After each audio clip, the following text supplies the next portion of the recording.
Waterford back in an All-Ireland final. I know, unfortunately for yourself, you won't be part of it, but how pleasing is it to see Waterford back in the final? Yeah, it's fantastic. We've obviously been starved enough of All-Ireland final appearances over the last number of years, and obviously, we'll be hoping to go a step further than 2017. Yeah, there seems to be a great unity with this squad, Pauric, since Liam and Mikey Beavens and Stephen Frampton and the management team took over. What have they brought to the setup? Yeah, absolutely, you're right, Gavin. I think they've just brought an energy to the whole thing that is after seeping right across the panel of players that's there, and they're after installing a new level of work ethic, but also allowing the lads to go out and express themselves with a bit of freedom once the ball is thrown into. So it's I think they're after striking a nice balance right across of what's required. Yeah, that was evident, particularly the second half against Kilkenny, Pauric. I suppose the strength and depth in the squad and the unity in the squad, that everyone is playing for each other. Yeah, and I think if that wasn't there at half time, 7 points down, would be coming back out and showing the kind of will to not give in and just desperate to kind of just dig out a performance and get back into the game, and that's not something you do on your own. It has to be a full panel of players, and that's, I suppose, there's a real team spirit there, and that definitely shone through there in the second half. Yeah, so from a personal point of view, Pauric, how devastated are you to be missing out on such a big occasion? Yeah, look, absolutely. It's of course it's very, very tough. Especially after, I suppose, the hard work was probably done, and then just obviously a week or two out from championship, then to obviously it's a cruel blow. But look, at the end of the day, I'm not the only person in this situation either. Like, you've Darragh Fives there, who's after soldiering for a number of years with multiple injuries, and he was obviously choosing the night before championship. He went down with an injury, and I suppose it's kind of the way the championship is kind of run off this year. A simple calf injury from Darragh, and I obviously an ACL for me, but yet the two of us had the same kind of outcome where we both missed the championship. So it's tough in that sense. But look, there's a panel of players there, and that's what it's. You'll always have one or two lads, unfortunately, who will pick up knocks and injuries as you go along. Yeah, and really unfortunate, because you were really hurling well, having won the 7 in a row with Ballygunner, and then just gearing up for that Cork game, and then the injury. It's just, I suppose, sport can be cruel at times, can't it? It can indeed. I suppose for a game that we love so much, we put so much into it, and it can all just go belly up fairly quickly. But as I said, it's just part of the game. When you're training at an elite level where you're pushing the boundaries, it's only natural that you're going to pick up one or two knocks or one or two injuries along the way. So I've just been unfortunate that it's happened this year, and after with the run that the team have gone on. But it's not about me, it's about just the team getting everyone ready now, and getting your house in order for Sunday week, and turning up and performing. Yeah, I understand you've still had a big influence with the lads, Pauric, behind the scenes in the dressing rooms as well. You're still very much part of the setup. Yeah, I suppose if Liam would have made it, at the start, he would have kind of saying, look, it'd be great to kind of have you still involved. And obviously I've been, a lot of people would have loved to be in my situation, just to be in around the team and being able to even get out of the house over the lockdown, so I was obviously very glad to take him up on that opportunity. And if I can have a positive influence on anything really, whether it's just even being at training and picking sliders up and bringing water in, is as good as as I can do probably at the moment. But then obviously come the game day, then if you can have one or two words in a few lads' ears, and if it can help, then great. And Stephen Bennett as well was saying the last couple of weeks that you were having a big influence on him, or throwing him a few sliders there before the Cork game. And that, I don't know. I think no one inside the team is surprised to see how well Stevie's kind of doing at the moment, and obviously we're just hoping now that he can carry through to the final, and obviously we're going to need to put out all the stops to get over this Limerick team. Yeah, how impressed have you been, Pauric, with Limerick, who are back in another final? I know in the Munster final it was a tight battle, and even against Galway people are saying that they're barely getting over the line, but they're in an All-Ireland final.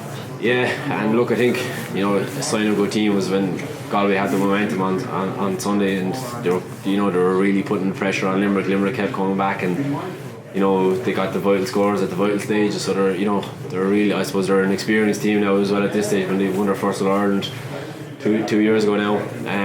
You know, they were kind of, you know, the new kind of kids on the block, but now they're after, you know, I suppose they're after sustaining that form over the last 2 years, and you know, it's obviously going to be a huge task, but we need to really just step up on our performance from the Munster final, and you know, hopefully we can get over the line. Would you have much advice now for, say, Conor Prunty now during the week, or what kind of a role do you have together? Obviously, being captain now. Good friends with Andy O'Connor, and so we'd be kind of over and back, you know, over the last number of years we'd be in regular communication with each other, so you know, he just needs to keep doing what he's doing and keep performing, and you know, there's numerous leaders in that setup anyways, you know, so it's never left to just one person or two people to kind of, you know, pick up that mantle. There's lots of lads, and there's experience there, you know, blended in with a lot of youth who are also, you know, really standing up and showing that they're you know, leaders of this team as well. So it really is a team. It's a team performance from every perspective.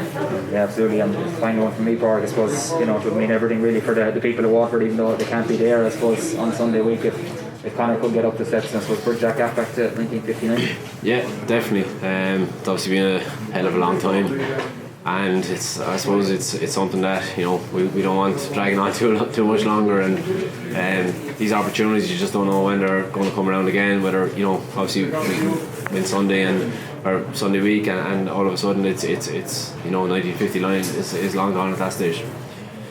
As Gavin says, 1959 starts this year when championship is coming back, and like it was uncertain for a long time whether it was going to be club or county or neither or both. Was there belief there that you could reach Croke Park to make the final at the start of the year?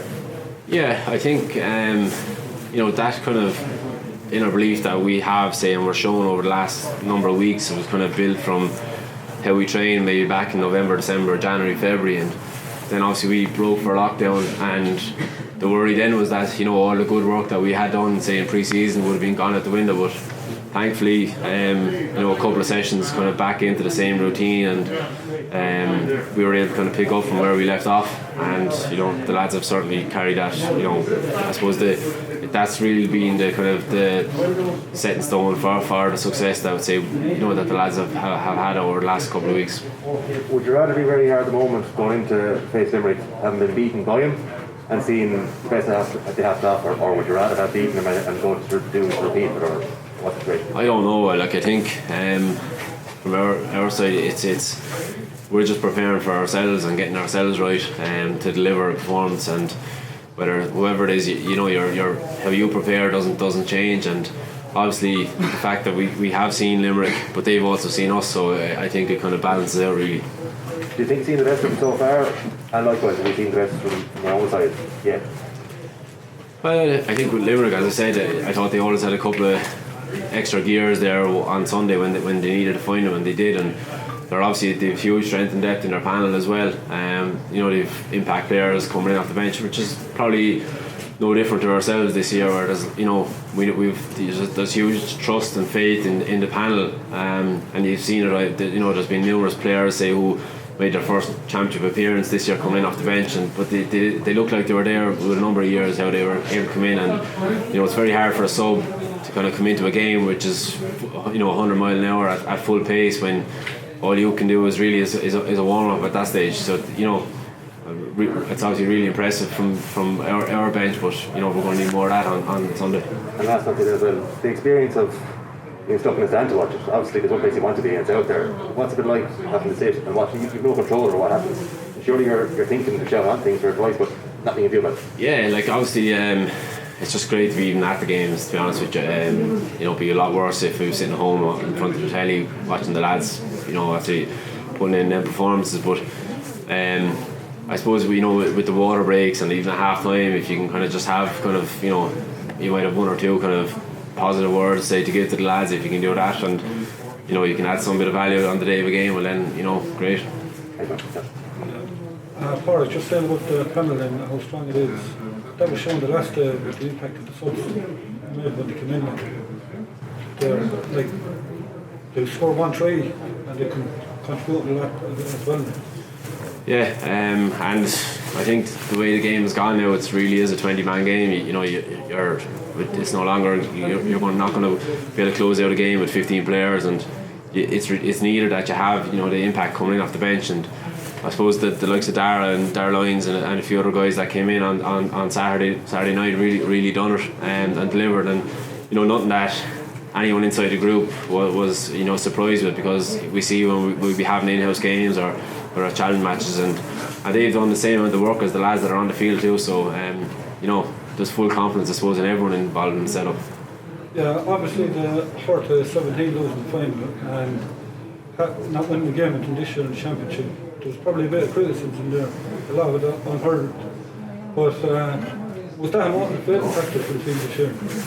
Not really. I suppose no matter what way you look at it, every year you start out with kind of new motives and there's a new drive, and you have new faces coming in that kind of give you kind of that boost and a bit of energy to the setup. And obviously with a new management, that's what we've had, but also there's a new crop of players that are there this year. Obviously Desi and the likes of Irla Daly, and there's other lads there who really have to come in, and they're just kind of really adding to the setup, and I think you kind of need that to kind of keep other lads on their toes who maybe kind of could be there for a number of years, and it gives them that kind of a little bit of extra drive, and to kind of put in the hard yards, I suppose, whether it's training or just getting their preparations right outside of the field. Yeah, and obviously the league captain effect there, except for Mikey B, they've had a huge impact on this panel. Yeah, definitely, and I think the first sign of a good manager is he builds a good team around him, and Liam has certainly done that. Right down to the backroom team, to the lads, say whether they're carrying hurleys or whether it's the lads say doing the fitness work or the gym work. They really ticked all the boxes. And so that's the way inter-county hurling has gone, and inter-county in general. You can't leave any stone unturned, and the lads have certainly made sure that hasn't been the case.